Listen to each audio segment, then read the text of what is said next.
Spherical আসে। এই জন্য যখন কোনো টেলিস্কোপ তৈরি হয়, ক্যামেরা তৈরি হয়, সবসময় কনভেক্সের সঙ্গে একটা কনফ্লিক্ট থাকে। দেখে যে কনভেক্সের যে পেরিফেরিয়াল অ্যাবেরেশনটা হয়, স্ফেরিক্যাল অ্যাবেরেশন, যেটা প্রিজমের মতো কাজ করে, কনকেভ সেটাকে নিউট্রালাইজ করে।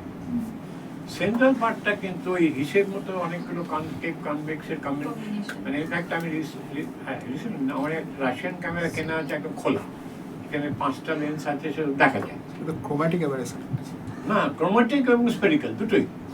কারণ আমার তো ক্রোম্যাটিক অ্যাবেরেশন হলেও ছবিতে চলবে না। আর আমাদের মোবাইল ক্যামেরায় যেটা হয় সেটা হচ্ছে এত ছোট ওয়েভলেন্থ, ওই 2 থেকে 3 মিলিমিটার হচ্ছে ফোকাল লেন্থ, ওখানেও 5টা করে লেন্স থাকে এবং তার মধ্যে ওই কনকেভ কনভেক্স একটা টোটাল একটা কম্বিনেশন করে টোটালি ক্রোম্যাটিক এবং স্ফেরিক্যাল অ্যাবেরেশনটাকে এলিমিনেট করা হয়।